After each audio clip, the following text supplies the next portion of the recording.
안녕하세요. 에마누엘 유니버시티 상담심리학과 교수 제임스 킴입니다. 오늘은 우리가 정신분석 상담의 두 번째 시간을 맞이했습니다.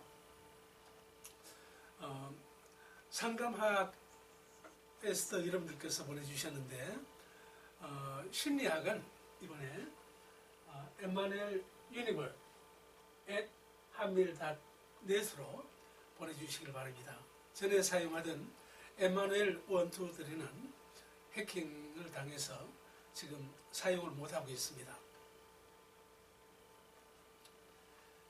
지난 시간에 우리는 인간에 대한 기본적인 관점에 대해서 우리가 공부를 했는데요. 먼저 지그문드 프로이드가 이 정신결정론을 말했다고 그랬습니다. 이 정신결정론이라는 것은 인간의 모든 행동뿐만 아니라 그 사람의 사고, 그 사람의 언어, 그 사람의 습관, 이 모든 것들은 우연히 그렇게 된 것이 아니라 결정된 것이다. 그럼 무엇이 그 사람의 행동과 언어 그리고 습관 이런 것들을 결정했는가? 먼저 우리는 현재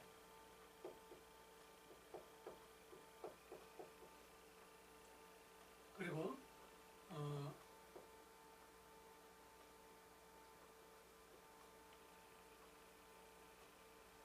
여기는 무의식 원인, 즉 과거라고 하는 원인이 있었고 현재 나타나는 행동이나 습관이나 언어나 사고나 언어나 습관, 행동 이러한 것들은 우연히 만들어진 것이 아니라 결정된 것이다. 무엇에 의해서 그러면 결정됐단 말인가? 그것은 곧 이 원인에 의해서, 다시 말해서 옛날에 가졌던 희로애락,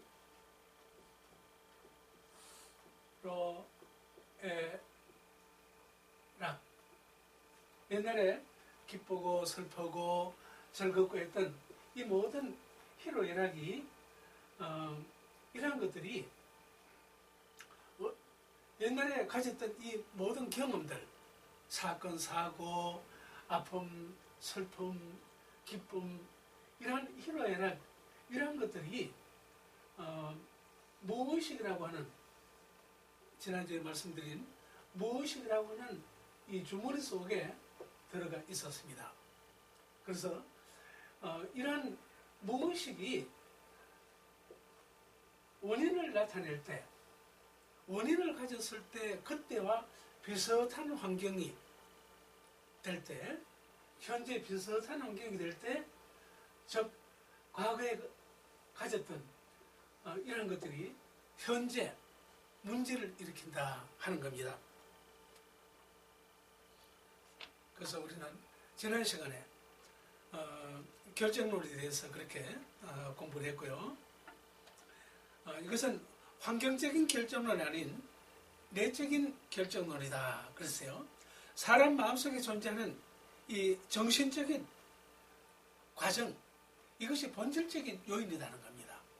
어떤 환경에서 우리를 좌우하는 것이 아니라 옛날에 가졌던 이러한 원인이 되었던 희로애락, 아픔이나 슬픔이나 고통이나 사건, 사고, 경험, 이러한 것들이 바로 현재를 만들어낸다 하는 겁니다.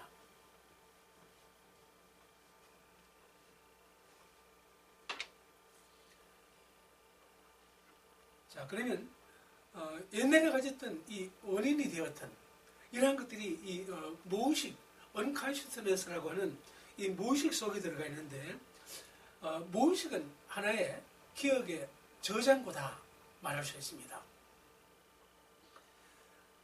그래서 우리의 과거에 가졌던 모든 것들은 이 기억의 저장고라고는 무의식 주머니 속에 이것이 차곡차곡 쌓여져 있었던 것입니다. 그 안에는 해결되지 않았던 이러한 것들이 그 안에 너무나 많습니다. 물론 우리가 인생을 살아가면서 문제를 제때제때 해결을 하고 우리가 살아간다면 얼마나 기분 좋은 인생을 우리가 살겠습니까마는, 그러나 인생은 90%도 해결하지 못하고 오늘을 살고 있는 것이죠. 그래서 해결되지 않았던 위협적이거나 고통스러웠던 것, 또 창피스러웠던 것, 부끄러웠던 것, 이런 것들이 다 어디에 들어가 있는가 하면은 이 무의식 주머니 속에 들어가 있는 것입니다. 자, 그런데 과거에 가졌던 이 모든 것들이 지난주에 말씀드린 것이 이 우리 뇌 속에는 해마가 있는데요. 그 해마는 바로 기억의 저장 창고입니다. 자, 이런 것들이 그 해마라고는 저장 창고에 들어가서 이것이 바로 우리 무의식 속에 던져졌던 것들입니다. 이러한 자료들이 바로 무의식 저장 창고에서 나오게 되는데요. 정신분석 이론에서 지금부터 프로이드는 먼저 그 정신구조를 의식과 전의식과 무의식, 자, 이렇게 나누고 있습니다. 그러면은 오늘날 우리는 또 이것을 어떻게 구분하는가 하면은 이 의식과 전의식과 무의식, 이것을 정신의 지정학적인 구조다, 그렇게 말합니다. 의식은 무엇이며 전의식은 무엇이며 무의식은 무엇인가? 우리가 잘 아는 대로 하나의 그 북극에서 내려오는 이 빙산이 있습니다. 그 빙산은 10분의 1만 수면 위에 올라 있고 10분의 9는 다 물속에 잠겨져 있는 것입니다. 옛날에 우리가 잘 알고 있던 그 타이타닉 호, 그것이 위에 나타난 것만 보다가 결국에는 엄청난 사고를 일으키게 되었죠. 의식은 우리가 인지할 수 있는, 우리가 알 수 있는, 또 우리가 깨달을 수 있는 이러한 것들이 곧 의식의 세계입니다. 의식의 세계가 있는가 하면은 또 전의식이 있는데요. 전의식과 무의식은 어떻게 구별되는가? 이렇게 빙산이 있으면은 여기에 이것은 의식의 부분이고 이것은 무의식의 부분입니다. 그런데 여기 어떤 힌트만 딱 주게 되면은 의식의 세계로 떠오를 수 있는 그 부분, 바로 의식과 무의식의 접경지대입니다. 이걸 가르쳐서 우리는 전의식이라 그렇게 얘기를 합니다. 친구들하고 길을 가다가 스쳐 지나가는 사람을 보니까 어디서 굉장히 많이 본 것 같아요. 많이 봤지만은 전혀 이 사람은 기억이 나지 않습니다. 그래서 친구에게 물어봤어요. 예, 우리 방금 지나간 사람 어디서 보지 않았니? 하니까 예, 그때 스타벅스에서 커피 문제 때문에 그 커피 가지고 문제 일으켰던 아하, 그렇구나. 스타벅스만 해도 이 사람은 그 기억, 이 전의식에서 의식 세계로 떠오르게 되는 것입니다. 그 다음에 무의식은 아까 말씀드린 것 같이 그 과거에 희로애락 이런 그 과거의 경험들이 이 속에는 다 저장되어 있는 것입니다. 여기는 해결되지 못한 문제들, 해결되지 못한 이러한 문제들이 이 무의식 속에 무의식의 주머니 속에 저장되어 있는 것이죠. 그 다음에 또 성격 구조를 보게 되면은 이 성격 구조는 우리는 세 가지로 구분합니다. 이더와 이고와 슈퍼이고. 자, 이더는 무엇이며 또 이고는 무엇이며 슈퍼이고는 무엇인가? 먼저 이더에 대해서 설명을 드릴 것 같으면 이더는 0세에서 1세 아이가 모태에서 태어나면서부터 갖는 것이 바로 이더입니다. 이 이더는 이더와 이고와 슈퍼이고는 각각 그들이 지향해 가고 있는 그 원칙이 있는데요. 이더는 어떤 원칙을 따르는가 하면은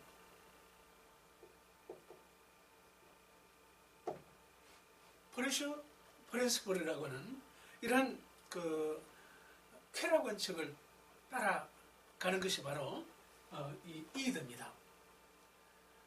이더는 우리말로 원초화라는데 이 원초화는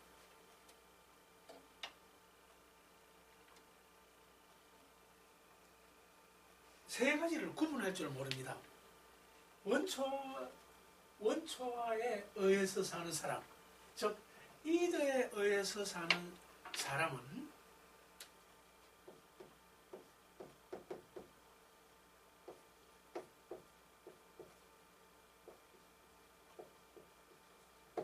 time, place, person,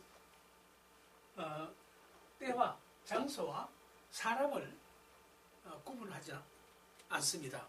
또 구분을 못합니다.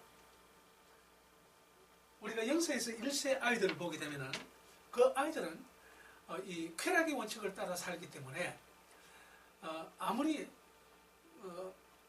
참 조용해야 될 그러한 연구실을 할지라도 아이는 배가 고프면 젖을 따르고 막 이것은 때와 장소, 사람을 구분할 줄 모르기 때문인 것입니다. 그래서 이 원초화는 이더라는데 이더는 세 가지는 구분을 할 줄 모른다. 때와 장소와 사람을 모른다 그랬어요. 그 다음에는 이제 2세에서 3세가 되면은 자아가 나오게 됩니다. 자아의 계절인데 이때는 자아가 나올 때는 지금까지는 그 이더까지만 해도 자기는 엄마의 하나야. 엄마와 붙어 있는 엄마의 한 그 종속되어 있는 그러한 존재로 알고 있었습니다. 그러나 이 이고가 생기게 되면은 이제는 엄마는 엄마고 나는 나다 하는 이러한 자아의식이 그 속에서 웨이크업 되어서 나오게 됩니다. 그래서 이 자아는 무슨 원칙을 따르는가 하면 현실 원칙을 따라요. 현실 원칙을 따르기 때문에 이 자아는 자기가 싫은 것은 싫다고 합니다. 엄마가 아무리 옳은 일을 할지라도 자기가 싫으면 싫다는 거예요. 그래서 아이들이 보게 되면 제일 먼저 배우는 단어가 물론 맘마 파파 하지만은 이 자아가 생기면서 배우는 그 단어가 no. 엄마가 어떻게 하자 그러면 싫다는 거예요. 난 그거 하기 싫다 이거예요. 그리고 또 한 가지 뭔가 하면은 이제 이건 내 거야. 이제 마인 하면서 자기 걸을 주장을 합니다. 그래서 이 자아는 곧 그 현실 원칙을 따라요. 자기 자신에게 필요한 것, 또 자기 자신이 하고 싶은 것, 또 현재 내가 하고 싶은 이러한 일들을 찾아가는 것이죠. 그 다음에 초자, 이 초자는 4세에서 6세 생기게 되는데 이것은 도덕원칙을 따릅니다. 이 도덕원칙을 따르는 이 초자는 굉장히 인생을 살아가는 데 있어서 중요합니다.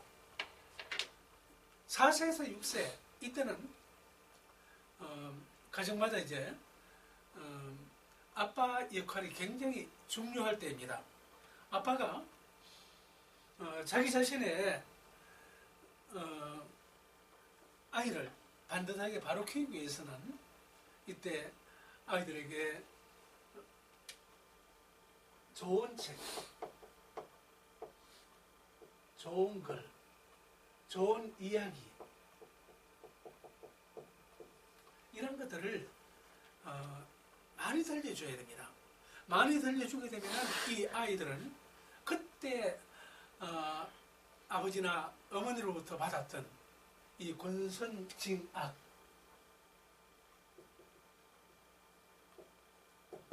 그러니까 선을 권하고 악을 행한 사람은 징계를 받는다는 이 권선징악에 대한 이러한 얘기를 많이 듣게 되면 아이들의 수포이고는 엄청 자라는 나이가 바로 4세에서 6세인 것입니다. 자, 이러한 어릴 때 가졌던, 어릴 때 성장한, 어릴 때 자란 이 초자라고 하는 수포이고는 이거는 사람이 늙어서 죽을 때까지 도덕적인 사람이 되느냐, 그렇지 못한 사람이 되느냐 하는 것이 바로 이 시기에 달려있다고 해도 과언이 아닙니다. 엄청 중요한 시기가 바로 이 초자가 생길 이때입니다. 자, 그 다음에 이제 앞으로 우리 여기에 대한 것들은 더 자세하게 강의 나갈 겁니다. 정신분석 이론에서 세 번째는 성격 발달입니다. 이 성격 발달하게 되면은 지금부터 프로이드는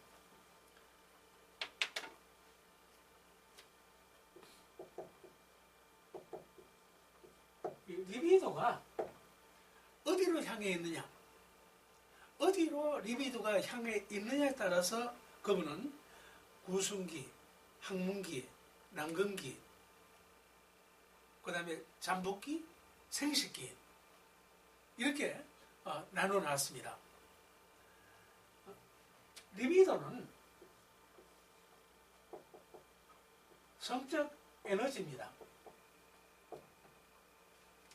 이 성적인 에너지인데 이 성적 에너지가 어디로 향해 있느냐 거기에 따라서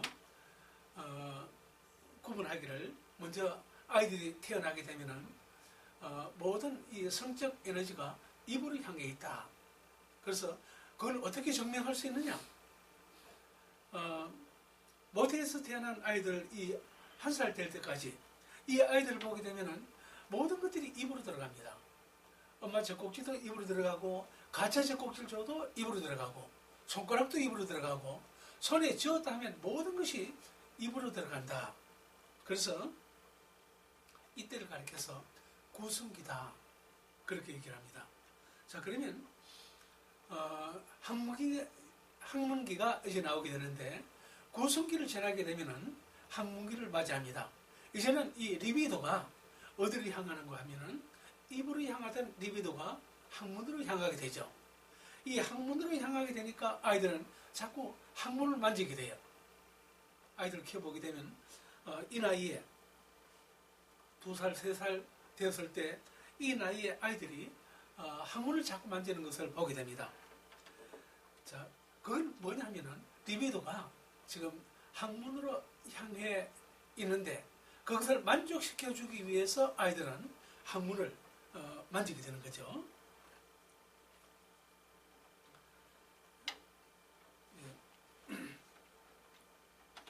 자, 이렇게 구순기에서 시작해서 리비도가 입으로 향해 있다가 그 다음에는 항문으로 가 있다가 그 다음에 세 번째는 어디로 오는가 하면은 이제 남근으로 아이들 잠지로 리비도가 향하게 됩니다. 이때 되면은 아이들이 그 목욕을 시키고 이제 타올로 닦아서 밖에 내놓게 되면은 따뜻한 물에 들어가서 즐거워하던 이 남자아이들의 고추가 이렇게 일어나는 것을 보게 됩니다. 그러면서 이때 남자아이가 됐건 여자아이가 됐건 그 손이 고전에는 학문으로 가던 이 손이 자꾸만 그 잠지를 만집니다. 그건 뭐냐면은 성적 에너지가 지금 자기의 난근으로 왔다는 사실이죠. 제가 그 YWCA에서 상담을 할 때 했습니다. 그러니까 지금부터 10년 전의 얘기인데요. 그때 상담실에 나가 있는데 어떤 젊은 자매님이 전화가 왔어요. 그래서 시간이 없어 제가 찾아가지 못하지만은 전화 상담도 받는다 그래서 전화를 드렸습니다. 그래요. 그래서 무슨 일입니까? 하니까 저는 지금 딸을 키우고 있는데 첫 딸인데 이 아이가 3살에서 지금 4살로 넘어갈 그 즈음에 있는데 아이가 자꾸만 잠지를 만진다는 거예요. 그러면서 친구들이 와도 어른들이 있건 말건 자꾸 잠지를 만지는데 엄마로서 부끄럽고 창피하고 아무리 그러지 말라고 해도 이 아이는 말을 듣지 않는다는 거예요. 이거 어떻게 하면 좋겠네요. 근데 그 엄마가 하는 얘기는 아이가 지금 자기 잠지를 만지면서 자유행위를 하고 있는 걸로 그렇게 보인다는 거죠. 그래서 그 얘기를 들으면서 자매님의 그 딸은 지금 한참 그 시기입니다. 사람 몸속에 있는 성적인 에너지가 지금 남자아이들은 꽃으로 여자아이들은 잠지로 향할 그 시기가 바로 되게 따님의 시기입니다. 그래서 요거 지나게 되면은 한 1년만 지나면은 없어집니다. 그래서 창피해서 어떻게 하면 좋겠네요. 그런 전화를 받았습니다. 그래서 그때 좋은 방법은 아니지만은 그때 하나의 치료책을 들었어요. 어떻게 하는가 하면은 아이 데리고 병원에 간 적이 있냐고 물어보니까 예방접종 맞으러 갔대요. 그러면은 아이한테 아이가 아직 다 이해를 못하지만은 너 자꾸 잠지 만지면은 벌려 들어가서 너 또 병원 가야 돼 하면서 한번 얘기를 해보라 그랬어요. 그랬더니 이분이 미처 거기까지는 생각을 못하고 있다가 선생님 고맙습니다 하면서 전화를 끊은 적이 있어요. 자, 이 나이가 되면은 이 모든 성적 에너지가 남자아이들은 꽃으로 여자아이들은 잠지로 향하기 때문에 자꾸만 잠지 이 꽃에 손을 대고 자꾸 만져요. 그걸 어른들은 몹쓸 행동으로 그렇게 아이들에게 규정을 짓고 벌써부터 아이들이 못된 짓 한다고 그렇게 꾸중하면 안 됩니다. 자, 그 다음에는 이제 이 난근기에 있던 이것이 이제는 이 성적 에너지가 이제는 잠잠해져요. 그때가 언제부터인가 하면은 이 빠르면은 6세, 늦은 애들은 7세부터 12세까지입니다. 이때 되면은 지금까지 그 남근으로 향해 있던 이 모든 성적 에너지, 리비도가 잠잠해집니다. 이제는 활동을 하지 않아요. 그 활동을 하지 않는 이 시기가 사실은 인생의 기반을 닦을 때입니다. 잘 알다시피 이때는 바로 엘리멘터리 스쿨 다닐 때잖아요. 하니까 지금 이때 들어가서 앞으로 뭐 미들스쿨 아니면 또 주니어 하이스쿨 다닐 때 배워야 될 그 기초를 지금 닦을 때인데, 전 이걸 보면서 내가 믿는 그 하나님은 어쩌면 이렇게 정말 좋으신 하나님인가. 아들이 가장 인생의 기반을 닦을 중요한 이 시점에 리비더를 지금 잠재우고 계신다는 사실. 그래서 하나님은 정말 대단하신 분이다. 저는 그렇게 생각한 적이 많습니다. 자, 이 남건기에서 잠복기로 들어가게 되면은 잠잠합니다. 물론 이제 나라에 따라서, 종족에 따라서, 민족에 따라서 이 12세 이전에 이 잠복기가 끝날 수가 있어요. 그래서 우리가 잘 아는 그 남미 아이들 보십시오. 남미 아이들 보게 되면 벌써 11살 됐을 때 성이 되어서 눈을 뜨고 하는데요. 자, 어쨌든 지금부터 프로이드가 살아있을 그때는 12세까지 잡았습니다. 그러니까 그때하고 지금하고 아이들 영양도 다르고 문화도 다르고 많은 차이점이 있습니다. 자, 이 잠복기가 끝나고 난 다음에는 어떻게 되는가? 그 다음에는 또 생식기가 있습니다. 이 생식기로 올라오게 되는데요. 잠복기에서 생식기로 오게 되면은 이때는 이제 준 어른이다 할 수 있습니다. 남자아이들은 어깨가 벌어지고 턱에 수염이 나고 그리고 어떤 아이들은 몽증도 하게 되고, 또 여자아이들은 이때부터 이제 가슴도 나오고 공댕이도 예뻐지고 또 달거리도 하고. 자, 이렇게 되니까 이젠 그러니까 좋은 성인기다 할 수 있습니다. 좋은 성인기에 들어가면서 그때부터 시작해서는 이제는 성인으로 나가게 되는 것이죠. 이처럼 지금부터 프로이드는 정신구조를 의식과 전의식과 무의식, 그리고 또 이 성격구조, 이 성격구조를 또는 또 마음의 구조라 그래요. 이 성격구조를 원초와 그 다음에 자아, 초자아, 이고 수포이고 그렇게 나누고, 성격 발달은 구성기부터 시작해서 학문기로, 그 다음에 또 남건기로, 잠복기로, 그 다음에 이제 생식기로 그렇게 발달돼 나가게 되는 것입니다. 정신분석 이론의 기본 개념을 우리가 보게 되면은 먼저 사람에게는 본능이 있습니다.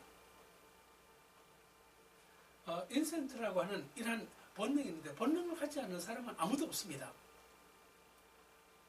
사실은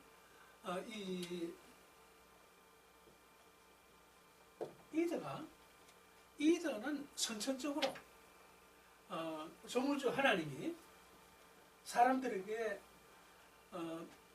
생육하고 번성하고 또 생존하라고 준 하나의 그 에너지입니다. 에너지면서 이것은 본능입니다. 자, 이 본능이란 것은 본능이 있기 때문에 이 사람은 발달돼 가고, 그 다음에 문화도, 인류는 이렇게 발달돼 가게 되는 것입니다. 왜냐하면 본능이 없으면은 우리는 이 동기부여를 받지 않습니다. 다시 말해서 내 자신을 좀 더 나은 세계로 나아가도록 하기 위해서는 어떤 동기부여를 받았기 때문에 좀 더 나은 것을 찾아가게 되는 것이죠. 그래서 이 본능은 특정한 반응과 그 반응을 동기화하는 선천적인 에너지인 것입니다. 천부적으로 받은 이런 그 에너지가 바로 이 본능입니다. 그 다음에는 심리성적인 이론인데요. 이것은 아까 말씀드린 그 성본능, 리비도로 가는 성본능과 성격 발달, 또 아동의 본능적인 충동을 관리하는 부모의 양육 태도로서 알 수 있는 것입니다. 그래서 우리가 어떤 하나의 인간으로 성장해 가느냐, 어떤 사람으로 성장해 가느냐 하는 것은 천부적으로 받은 본능도 있지만은 본능 플러스 부모의 양육 태도인 것입니다. 어떤 양육의 자세를 가지고 자녀들을 길러가고 있는가, 어떤 방법으로 기르느냐 보다도 더 중요한 것은 어떤 마음으로 내 아이를 기르느냐 하는 것입니다. 아무리 좋은 것으로 많은 문화적인 혜택을 준다 할지라도 그 아이를 양육하는 부모님의 마음이 사랑으로 아이들을 양육하지 못한다면 아이들은 인정머리 없고 차갑고 아주 냉소적인 인간이 될 수밖에 없는 것입니다.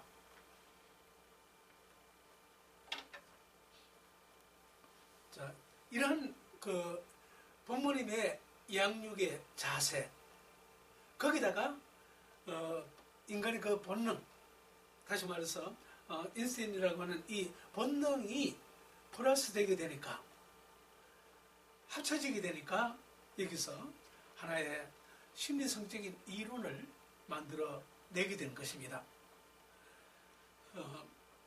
아까 말씀드렸습니다마는 이 리버레이션, 억압이라고 하는 이 리버레이션은 어떻게 생기는가?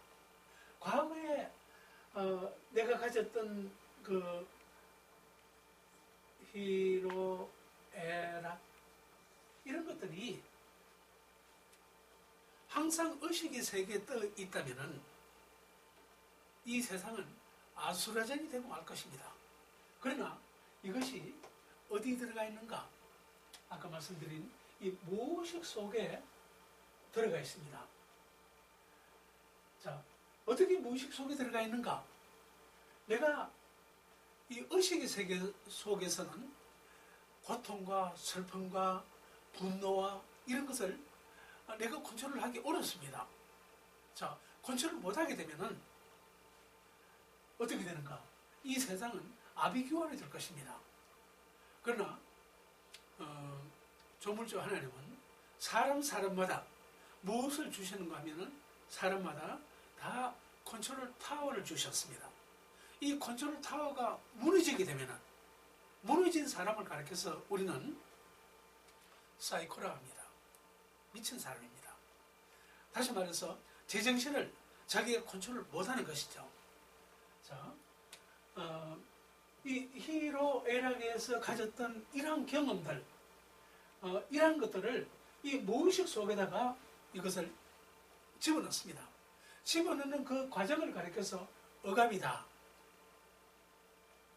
리버레이션이라고 합니다. 이것이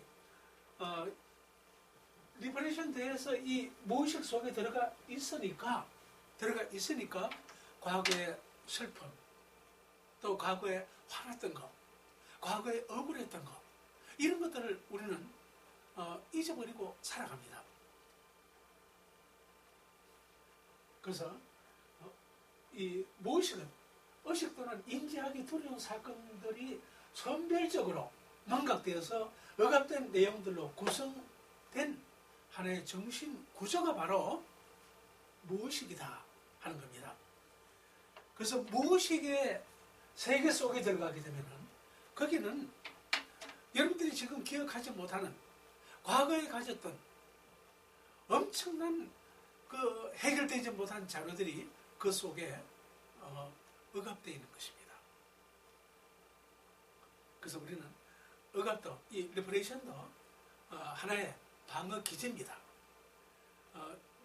방어 기제는 내가 살아남기 위해서, 내가 생존하기 위해서 사용하는 하나의 나를 방어하기 위한 그 기법과 기제가 바로 방어 기제인데 이 디펜스 메커니즘이라고 하는 이 방어 기제, 이것을 사용하지 않으면은 이 세상은 정말 아비규환이 되고 말았을 것입니다.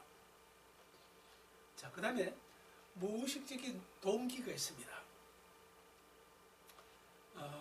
무의식 속에는 이렇게 해결되지 못한 이러한 자료들이, 엄청난 자료들이 그 속에 많이 들어가 있는데, 근데 그것들이 가만히 그러면 다 죽었느냐, 물어 돌아가고 아무것도 없어져 버렸냐 하면 그렇지는 않습니다. 그 속에는 내 현재의 삶을 다이내믹하게 이렇게 이끌어갈 수 있는 그 힘이 어디서 나오는가 하면 바로 이 무의식에서 나오게 되는 것이죠. 무의식에서 나오는 그 에너지가 오늘날 나로 하여금 발전적인 그런 사람을 만들어내게 되는데, 이 무의식적인 동기는 인간이 의식하지 못하는 그 감정, 그 옛날에 가졌던 그 희로애락에서 가졌던 이런 것들이 지금은 다 이 망각의 세계, 다시 말해서 무의식 속에 들어가서 우리가 기억하지를 못합니다. 의식하지도 못합니다. 자, 이처럼 인간이 의식하지 못하는 감정이나 경험이나 갈등, 이러한 것들이 사고와 행동의 동기와 원인이 되더라 하는 겁니다. 그것이 바로 무의식적인 동기입니다. 자, 그것도 이제 앞으로 나옵니다. 자, 한 번 더 설명을 하게 되면, 이 본능이라는 것은 인간 특유의, 인간이 태어나면서부터 생덕적으로 가지고 나온 이런 행동의 능력이며, 이 가운데 성적 본능이 인간 행동의 기본 동기임을 강조하고 있습니다. 그것이 바로 이 정신 분석인 것입니다. 이 정신 분석학에서는 이처럼 무의식을 굉장히 중요하게 다루고 있는 것입니다. 만약에 무의식이라고 하는 이 주머니가 쑥 빠져나가고 없다 하게 되면은 이 정신 분석도 없어지는 것입니다. 자, 이 본능이란 것은 나로 하여금 생존케 하는 에너지가 되는데, 먼저 어떨 때는 그 공격이죠.